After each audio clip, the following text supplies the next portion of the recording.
All right, welcome to your video lecture all about fossil fuels. So yesterday we learned about mining. A lot of the mining and drilling that we do in our world today is so that we can obtain these fossil fuels from deep down into the earth. We're not doing these notes today. Instead, we're going to do doodle notes.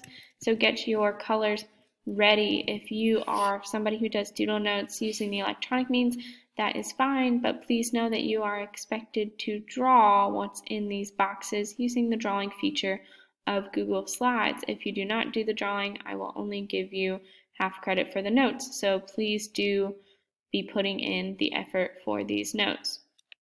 If you have them in your physical copy, as always, complete them in your physical copy. That will be a lot easier, especially because today's notes contains a lot of drawing. So let's look at these fossil fuels. We have three types of fossil fuels, and just a reminder, fossil fuels are part of our non-renewable resources, which means that they take millions of years to form. Actually, I've told you guys before that fossil fuels are found or are dead dinosaurs. They are not. They were actually created much, much earlier than the dinosaurs. Fossil fuels are created from the dead organic matter of terrestrial or aquatic organisms, but we're going to learn about that in just a second. So we have three types of fossil fuels that we use and know today. The very first is coal. It is mined on the surface and underground. Much of our mining practices that we learned yesterday was all for the purpose of obtaining this coal. Coal is how we produce electricity. We relied a lot on it in the earlier years of the Industrial Revolution and electricity just in general. We don't really burn all that much coal today because we did find out that it is very pollutive.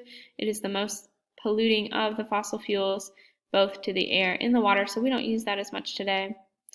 We also have oil. When we want to get oil, we drill for oil. We use oil for our transportation.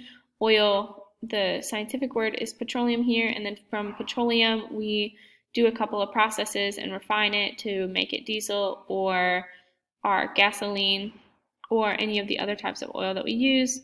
Oil has negative effects on the environment because we often get oil spills. We'll learn about the BP oil spill perhaps today. I'll link that video in there, and you can learn about just how devastating these oil spills can be. So it's definitely a negative human impact. And then natural gas. This is what we get this by hydraulic fracking. We are pumping and drilling down deep into the ground to get the gas that's trapped in between two confining rock layers. You don't necessarily need to know that, but you do need to know that we get natural gas from fracking. We usually say that of the three fossil fuels, this is the cleanest, though it does still pollute the environment. We use natural gas for heating. Some of us use natural gas to make food, like grill a grilled cheese or make some scrambled eggs. We also, along with polluting, one of the negative impacts of natural gas is earthquakes. So they can, because we are drilling deep down in there, we can experience earthquakes. Not only that, in my own personal opinion, I think natural gas is just a little bit dangerous. I mean, we need it, so we haven't found something that's going to replace it yet.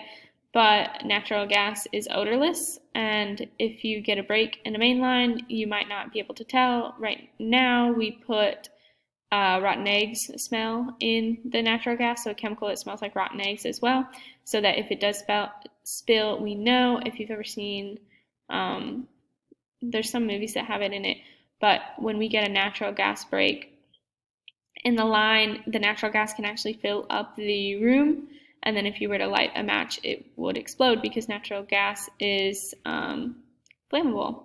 So it's pretty dangerous, but it is one of the cleaner types of fossil fuels, although I will say again that no fossil fuel is really all that clean. They all pollute the environment. Okay, here's my question for you. Which of these fossil fuels is in a solid state? Hopefully with a little thought you were able to identify that coal is actually in a solid state. Which of these is in a gas state? Hopefully with a little more thought you were able to tell me that natural gas is in its gaseous state. And which of these is in a liquid state? Hopefully you were able to identify that indeed oil is in its liquid state. So petroleum and natural gas form by the same processes, so we're going to look at those together. Coal forms a different way. So here's how petroleum and natural gas form, and this is where you need to use those drawing features and type in your boxes as well. So first, we're going left to right is time.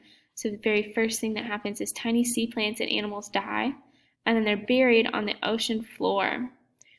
Over time, they are covered with layers of silt and sand. So our petroleum and natural gas fossil fuels are formed from dead, organic, aquatic, or water organisms. Over millions of years, the remains were buried deeper and deeper. The enormous heat and pressure, as they were buried deeper and deeper into the earth, turned them into oil and gas.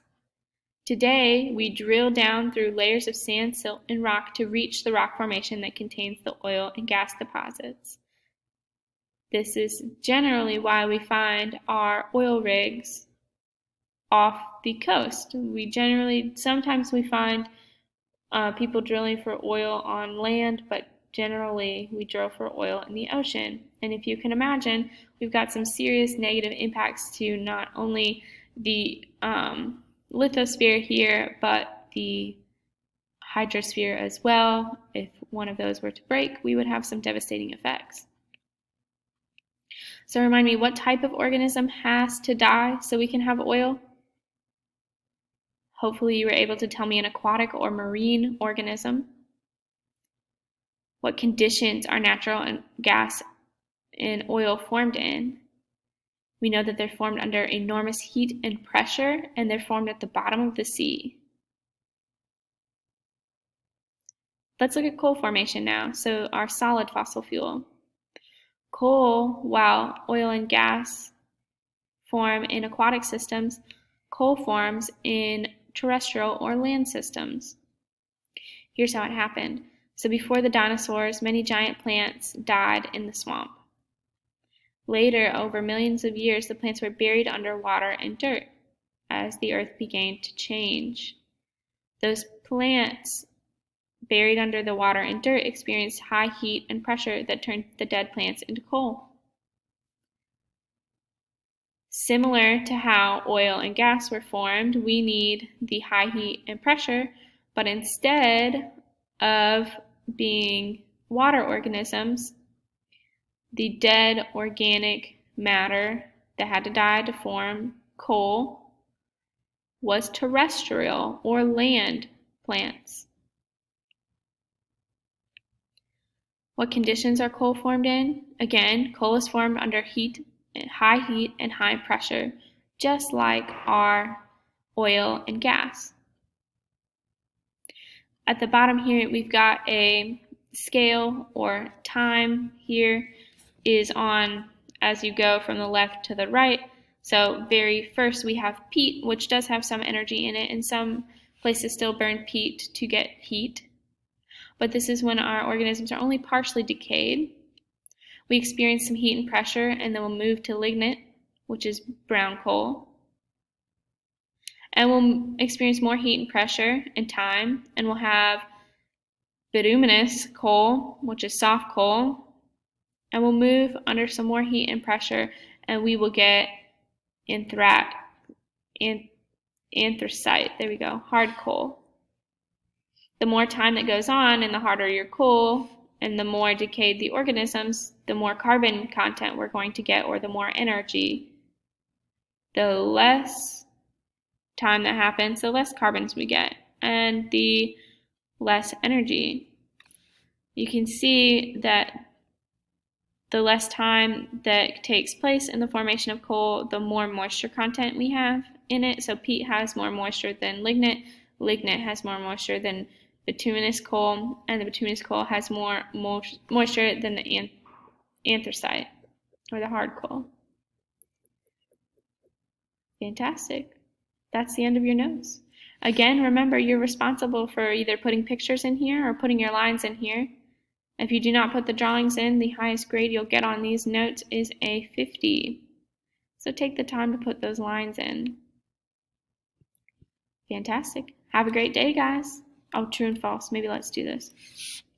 Renewable resources can be replaced at a rate close to its rate of use or in unlimited supply. Hopefully you've identified that as true. Fossil fuels are energy sources that are formed from the remains of plants and animals. True. And the three main types of fossil fuels are coal, oxygen, and natural gas. Hopefully you were able to tell me that's false. We have coal, petroleum, and natural gas. All right, guys, have a great day, and don't forget to turn in your notes.